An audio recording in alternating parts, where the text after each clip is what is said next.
Welcome to Regulate and Rewire, an anxiety and depression podcast where we discuss the things I wish someone would have taught me earlier in my healing journey.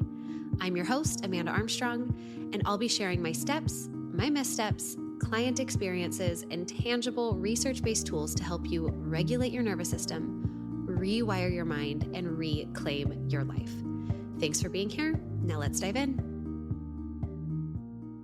Hey friend, welcome back. This is part 2 of our sleep anxiety series. If you haven't listened to part 1, I do recommend starting there. That gives a little bit of the background of the science and the why we sometimes struggle with these two different distinct types of sleep anxiety. And I'm going to organize today's conversation around these two different experiences that we named last week. So what to do when you can't fall asleep, and then what to do when you wake up in the middle of the night. And then I'm going to close our conversation with a broader toolkit of habits and somatic practices that I think can support you in both instances. So getting into it by first talking about what to do when you can't fall asleep. When it's like somebody turned the volume up on your brain or got the juice flowing in your body the minute that your head hit the pillow. And first, I want to make one point. If you want to get better sleep, the thing you should make the most priority out of is to stop doing things that inhibit sleep. So if you want to get better sleep, do less of the things that inhibit sleep. And some of the most common culprits of things that we know inhibit quality and quantity of sleep is scrolling on your phone or watching screens right before bed, caffeine in the afternoon or early evening, eating large meals within 2 to 3 hours of sleep, alcohol. It might help you fall asleep, but it fragments your sleep quality. One of the things we talked about last week. Having irregular sleep and wake times, so waking up or going to sleep at inconsistent times, high intensity exercise too close to bed, keeping your room too warm or too bright, or leaving your nervous system in an activated state. So having unresolved stress, racing thoughts, no wind down routine. And that is just a quick checklist. If you're like, oops, within the first 2 minutes of today's conversation, that gives you maybe something to focus on. But it's this last one I mentioned where a lot of your work comes in, because most people address the surface level habits around sleep, but never actually how to down-regulate their nervous system in their everyday life, or how to properly down-regulate their nervous system before bed, which means that your body is physically in the wrong state when your head hits the pillow for deep restorative sleep. All right. Now, here are a few other things to think about, or things that could help if you struggle to fall asleep at night. Number 1, can you stop reinforcing an old, negative, unhelpful association? So if you have spent enough nights lying awake, anxious in bed, your nervous system, your brain has started to create this pattern that bed equals threat. Bed equals stress, anxiety. And then every night that you lie there for hours spiraling, you are just reinforcing that association. You are running another repetition of that pattern. And this, like we talked about last week, is called conditioned arousal. And the only way out is to stop adding reps to that cycle. Which means, and I know that some people resist this, I know this might feel counterintuitive, but when you are spiraling out in bed, get out of bed. Get out of bed. If you haven't been able to fall asleep in 30-ish minutes, get up. Now, I don't mean get up and go watch TV, get up and go turn on a bright light and get a snack in the kitchen. We'll talk more about what to do when you do get up, but we want our bed to be the place that we sleep. And so when you are laying in bed and getting increasingly, I think this maybe is the thing to remember here, when you are getting increasingly activated the longer you stay in bed, it's time to get out so that we are not continuing to teach our nervous system this correlation over time. Another thing to focus on is to get in bed when you are actually sleepy. This is where that wind down routine comes in. You've got to give yourself the chance to feel sleepy. This is where waking up at a consistent time in the morning matters so that your morning cortisol awakening response can happen, so that your body starts to naturally release melatonin at the appropriate time to help you get sleepy. What this also means is that you don't want to blow through your sleepy cues.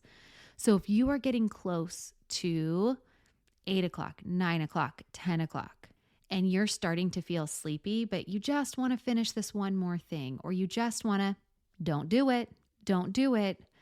Because if you push past that sleepiness, your system will again put some adrenaline into your system. It's the same reason why kids are so unmanageable when they are overtired, because the thing that they need is to sleep, but their body has physiologically done something to keep them from sleeping because they passed their sleepy wake window.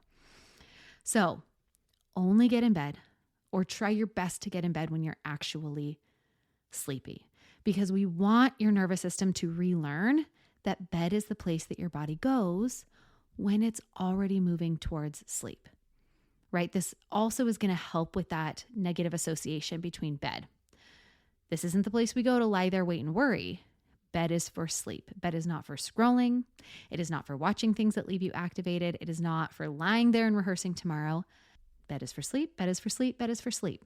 Now, another thing that you can do if you are somebody who has a hard time falling asleep at night is to build a consistent pre-bed sequence, just like we do for kids, just like we talked about last week. What are some of the same things in the same order every night? When the sun goes down, dim the lights. When are you going to get off screens? Is there gentle movement, breath work that you can do? We had talked about possibly showering to get that temperature, that core temperature drop. The reason this is important for somebody who struggles to go to bed at night is that over time, this sequence itself becomes a safety signal. This structure, this is the thing that we do before we go to bed. It allows your nervous system to start responding to the routine before you ever get into bed. The next suggestion I'll offer here is to make the bedroom feel safe outside of just sleep. So is your bedroom a place where you can just sit and relax? A place where you might read during the day, where you can rest, nothing high stakes. So what we want to do when we have this negative association, when we are regularly getting in bed and feeling anxious, getting in bed and our thoughts are spiraling, is to just reassociate that entire environment with safety, with relaxation. Clutter, especially for women in the bedroom, is another contributor to our room feeling like a chore, our room not being a place that we can downregulate. So are there ways that you can simplify? Are there ways that you can maybe let the rest of the house be messy, but create a more settling environment in your room? What this can also do is it can create other neural associations with that physical space, so it stops just being purely about that high pressure sleep context.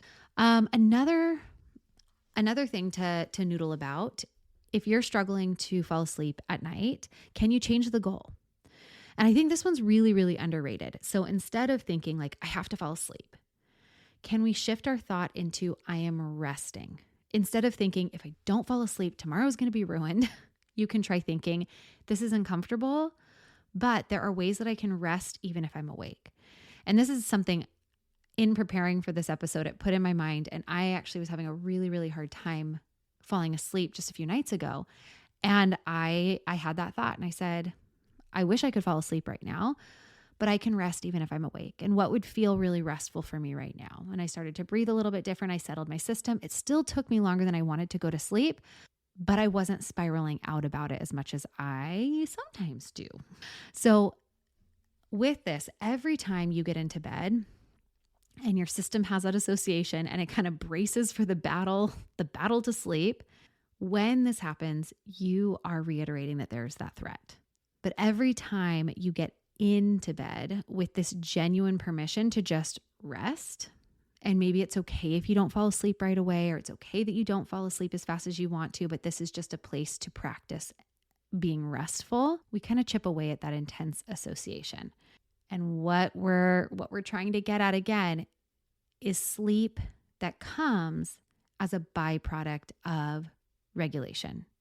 that comes as a physiological byproduct of doing the things that we need to do so that it has enough of these inputs, enough sense of safety to really, really rest. So your job is to create conditions for good sleep, not to try to force the outcome of good sleep. And the honest reality is that reversing this conditioned arousal response, it takes time. It takes time and it takes consistency. And there's no single night that fixes it. There's oftentimes no single thing that fixes it. But when it comes to reversing conditioning, we know that we want to reduce the reps of the old pattern and increase the reps of a new one. Another thing to try if you struggle to fall asleep at the beginning parts of the night is some kind of cognitive offloading before bed. So if your brain is running through your to-do list or cycling through worries the moment you lie down, it is going to hold on to that information for you.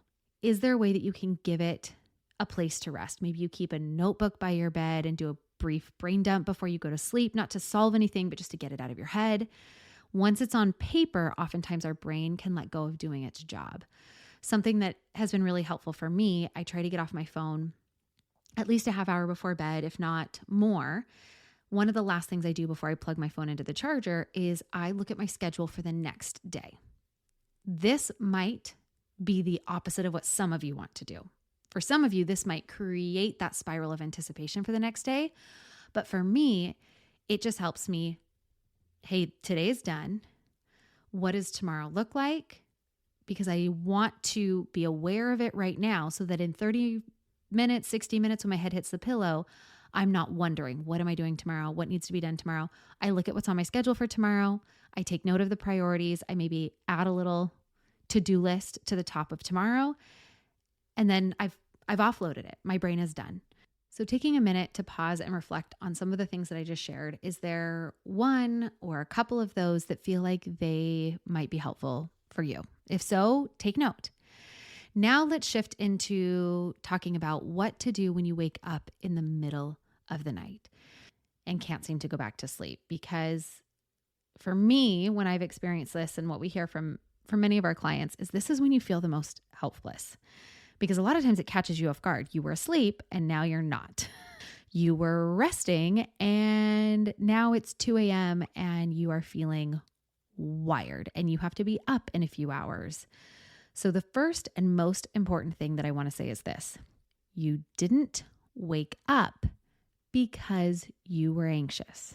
You woke up and then your brain tried to make sense of the state that it found itself in. Now, where this gets fuzzy and gray is it might be because of anxiety that you are waking up. It might be because of chronic stress that's messing with your cortisols. It could be the blood sugar that we talked about last time. It could be because you did not discharge enough or complete enough of your stress cycles. So there is definitely a correlation with anxiety and waking up. But from a more biological read, you woke up. Something woke you up, likely physiologically. It was maybe a sound. It was your blood sugar. It was a funky cortisol curve. You woke up when you didn't want to wake up, when you didn't expect to wake up. You woke up because maybe there was adrenaline pumped into your system for some other reason. And when we have this activated body-based experience, our brain's job is to make meaning of it.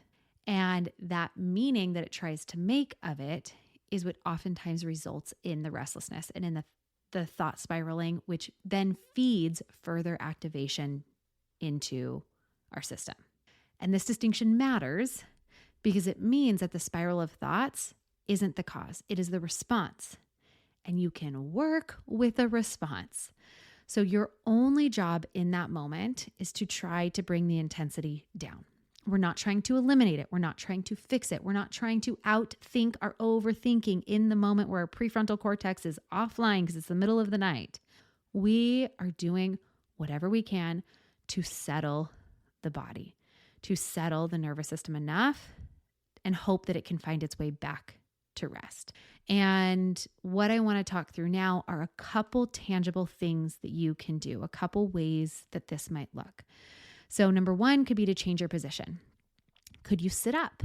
And I know that might to some of you sound way too simple of a suggestion, but movement, shifting position can interrupt this pattern. Lying flat and spiraling is a loop. Breaking that physical position breaks that thought loop. And you do not have to get out of bed. Just change something about your body position. Sit up, do some breath work there. See if your eyes can get heavy. Maybe lay back down. The other thing you can do is name your state. You can do that out loud or just in your own head. My body's activated right now. That's it.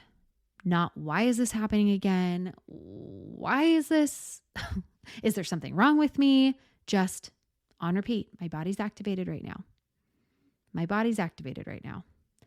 And this act of orienting can give your prefrontal cortex a way to come back online, or it can give it something accurate to hold on to instead of spiraling out into the catastrophic stories that I don't know about you, but I come up with at 2 a.m. Everything feels so important at 2 a.m. and it's definitely not by 8 a.m. the next morning. Some other things you can do to help to settle this response is a hand on your chest. So especially if your chest is tight, can we meet that sensation rather than fighting it? Can you place your hands on your sternum, apply gentle pressure? Just making contact with your body in some way can be regulating. Something I'll sometimes do is make really soft, gentle fists as I inhale and then exhale, releasing my fists.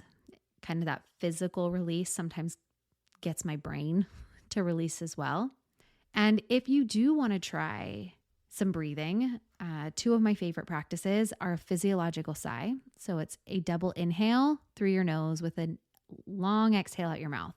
Your first inhale with your nose is a full breath in. Your second breath is just a sip and then a long exhale. It sounds like this. So long full inhale, sip, long exhale. The other thing more simply is just extended exhales. So your exhale, the exhale part of your breath activates the parasympathetic nervous system branch. Your inhale activates the sympathetic. So when you exhale longer than you inhale, it is pulling on your relaxation response. So you can try inhaling for a few counts and then just exhale a little longer out your nose or your mouth and try to do this for a few breaths, a few minutes. You are not looking for some dramatic shift or solution. You're just trying to sense if there's a gradual softening happening in your system. When you wake up in the middle of the night, do not grab your phone. And I want to be really specific about why, because it's not just about the blue light.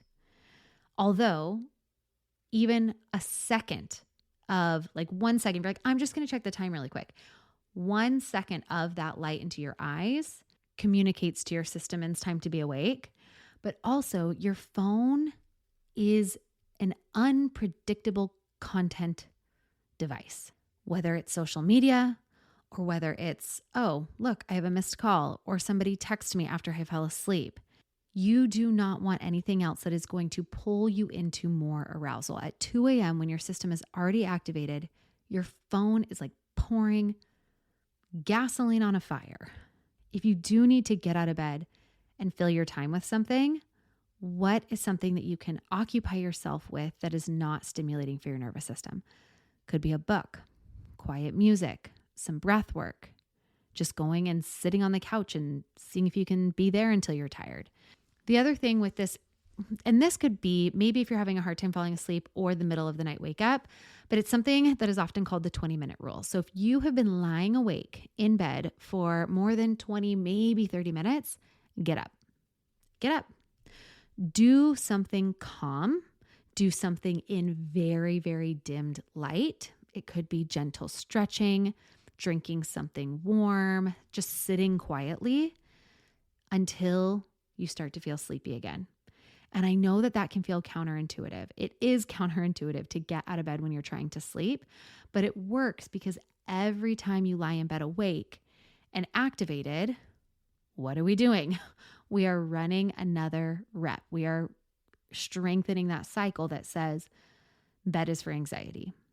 So getting up helps to break that association. And then just reiterating what I talked about last week, which is don't try to solve anything. 2 a.m. prefrontal cortex, bloop, it is less online. Your thoughts are going to feel urgent, giving yourself this context of, hey, my brain is spiraling because it's trying to find a reason we woke up. We're here. We're safe. It's dark. Take a breath. We can worry about that tomorrow. Now, before we close, I want to give you kind of a broader toolkit. So beyond the moment-to-moment responses, I want to reiterate, we touched on them briefly, but I want to reiterate the habits and the practices that shift our conditioning over time, that can reduce what's filling our stress bucket, that play into our physiology, that supports circadian rhythms, that supports quality sleep.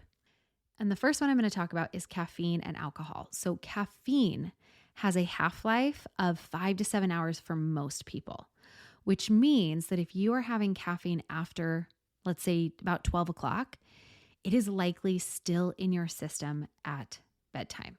And so caffeine after about 12 is disrupting for sleep for more people than I think realize it.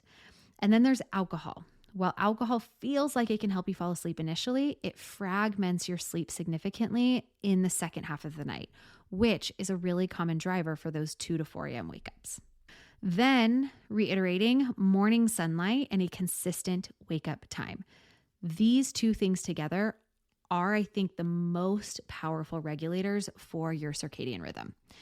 Light exposure in the first hour of your morning anchors what we call your sleep-wake cycle. So it is what sets the time for your melatonin release at night, is the light exposure in the morning. So can you have a consistent wake-up time even on the weekends? And this is something that's really going to protect what we call your sleep drive. We want high sleep drive in the evening.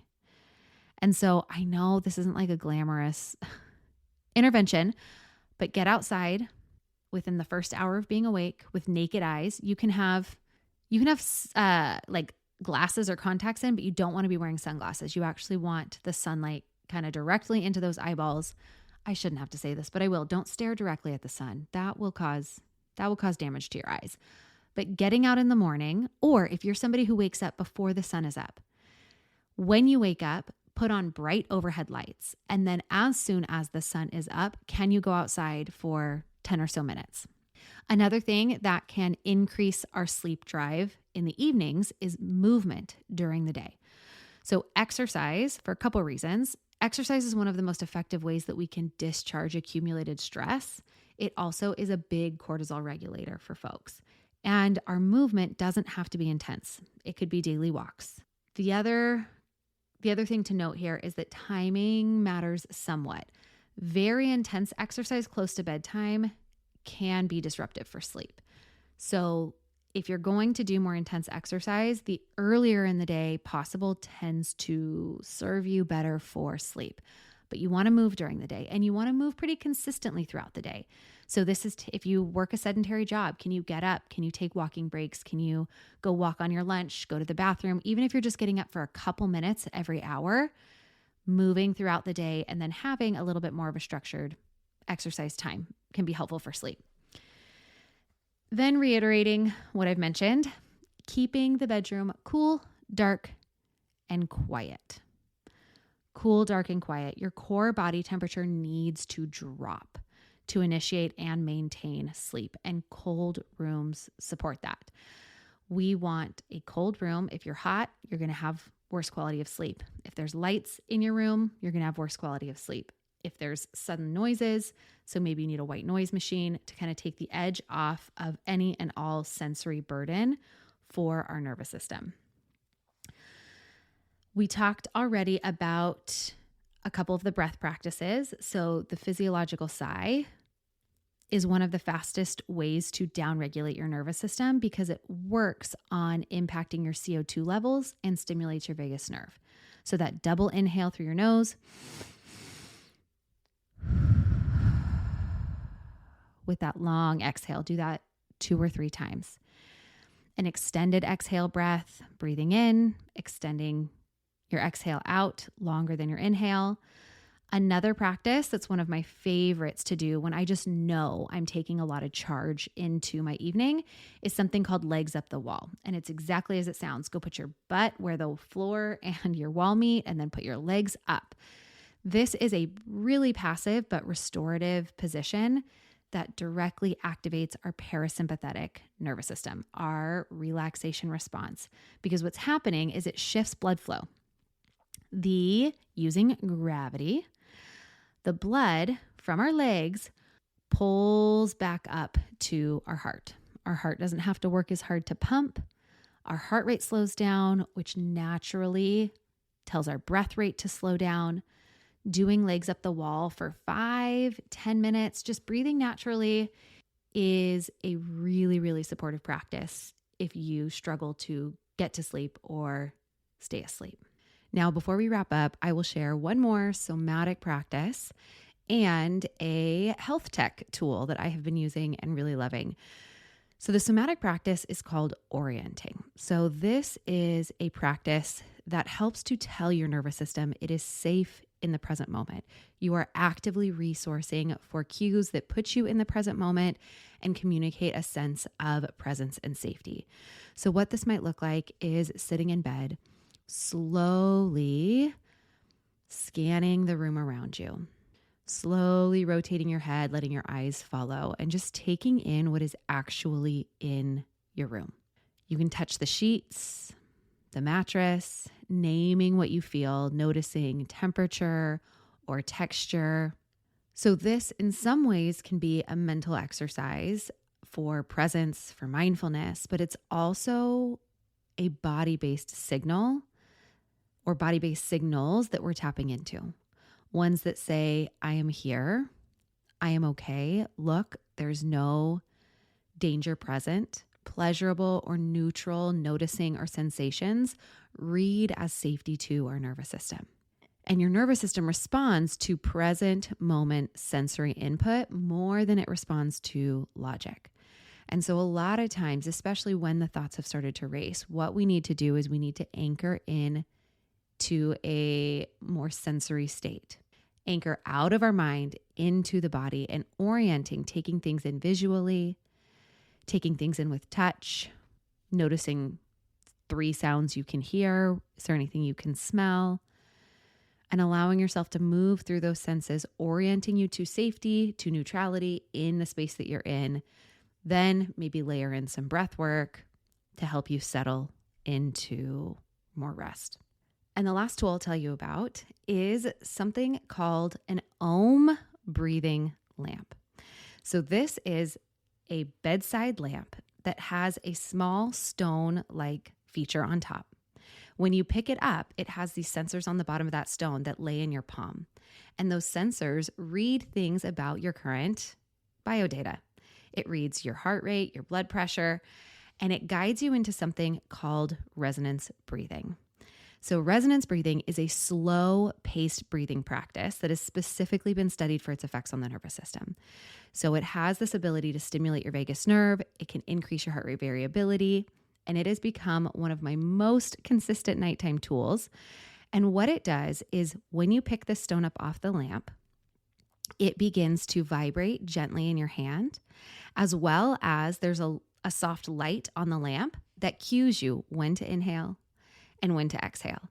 And then it's using those sensors in the stone to read your personal data, and it's adjusting how it's coaching and guiding your inhale and exhale to bring your heart rate, your blood pressure, and your breath all into alignment. So I got an early testing unit from Om about 6 months ago and love it. Not only because I think it's the most functional bedside lamp where it has a dimmable light, it also has a sound machine feature that we use regularly. But this practice is so simple, it's so repetitive, and it's so effective for helping me prepare to get a good night's sleep. And it's something I come to often, even throughout my day, my busy days of being a mom and a business owner. And I love that there are no screens involved. It is a device that's beautiful, it's functional, it's sitting in my environment. Anytime I see it is this cue calls me into this practice, giving me this moment to pause and settle. And what, again, makes this so different from doing breathwork on your own is that it finds your unique resonance frequency in real time and guides you there. I have been pitched so many different vagus stimulating devices, vagal toning, nervous system regulation. This is the only one of all of the health tech devices that I have tried that I consistently use on a regular basis. It's one that I have reached for at 2 a.m. when I've had a hard time sleeping, and it's lulled me back into quality rest. I have fallen asleep with the stone in my hand more than once. Again, it's currently available for pre-order, I believe for $50 off. I will drop a link to their website in the show notes and you can check it out. This is one of the few health devices that I can put a 100% stamp of approval. I've tested it. I love it. My family loves it. So that is something I'd recommend, especially if you are struggling to sleep or if you're just looking for a consistent, simple daily nervous system regulation practice. The Om breathing lamp is a wonderful, wonderful option. So I want to close and wrap up this conversation today with the bigger picture. Anxiety disrupts sleep. Sleep deprivation increases anxiety. Both are true simultaneously and they feed each other bidirectionally. Our poor sleep elevates cortisol. It increases amygdala reactivity. It reduces prefrontal function. It shrinks our window of tolerance. All of these things are going to create a physiological situation where you are more anxious after a bad night of sleep. And that elevated anxiety then feeds into the next night's disruption. So this is why sleep is one of the most powerful levers that we can pull in nervous system regulation and nervous system healing, and one of the most underestimated, in my opinion. We need to take our sleep seriously if we want to be well. We need to invest in tools. We need to consistently step into practices that help us to sleep better. Sleep is the primary brain health and nervous system recovery process. It is when your brain consolidates learning. It's when your lymphatic system clears out metabolic waste. It's when your cortisol resets. Emotional processing happens as you sleep. And you genuinely limit your ability to heal your nervous system, to recover, to be mentally well when you're not getting adequate sleep. This is one of these things that I cannot emphasize or reemphasize enough. It's not optional. And I also want to add that caveat that this is coming from a mom with really young children. My sleep is regularly disrupted for things outside of my control. But understanding the science holds me accountable to consistently controlling my controllables, to consistently putting my phone away earlier so that I can get to bed when I can get to bed, for allowing myself to, if the best night's sleep I'm going to get is actually in my kid's bed because it's going to keep them asleep longer, that's what I do. Make the adaptations, take your sleep seriously because it is one of the most foundational anchors to your wellness. Now, part 3 of this series comes next week, and it is going to be a standalone wind down practice, about 10 minutes. Hopefully something that you can try sometime that week, see if it's helpful for you, and maybe build that into your wind down or bedtime prep process. Okay, here's the wrap up for today. Number 1, you cannot force your sleep. But what we can do is build strong conditions for it. So that can be the habits that you have throughout your day, be it morning sunlight, consistent wake up times, movement, keeping yourself well, getting off screens, having that wind down routine, and then a cold, dark, quiet room where possible. Number 2, when it comes to the middle of the night wake ups, those need a different response than just lying there and trying to fight it. So what are the things you can do in the middle of the night? You can sit up, you can name your state, meeting that sensation rather than resisting it, changing your mindset around, I have to sleep now, I have to sleep now, I have to sleep now, or else I am here to rest. I can rest even if I can't fall asleep. What would make this feel or look more restful for me? You can also reach for breathwork practices over a phone. Again, why I love the Om breathing lamp is even if both things are on my nightstand, my phone or the breathing lamp, it gives me the option. It gives me the choice. I can choose something that's going to further disrupt my sleep, or I can reach for that stone, place it in my hand, and do a breathing session to help settle my system. And if you can't fall asleep after those 20 to 30 minutes, get out of bed, do something low stimulating so that we can keep a more positive association between sleep, bed, and rest. And then the third is your daytime is the preparation for your nighttime. Morning sunlight, consistent wake up, movement, processing stress before it accumulates, stabilizing blood sugar. And I know this is repetitive to things I just said. I want to reiterate it. Your daytime is the preparation for your nighttime. All right, friends. As always, if any of this resonates, if you have any follow-up questions, I would love to hear from you. And until next week, I am sending so much hope, healing, and restful sleep your way. Thanks for listening to another episode of the Regulate and Rewire podcast. If you enjoyed what you heard today, please subscribe and leave a 5-star review to help us get these powerful tools out to even more people who need them. And if you yourself are looking for more personalized support in applying what you've learned today, consider joining me inside Rise, my monthly mental health membership and nervous system healing space, or apply for our one-on-one anxiety and depression coaching program, Restore. I've shared a link for more information to both in the show notes. Again, thanks so much for being here, and I'll see you next time.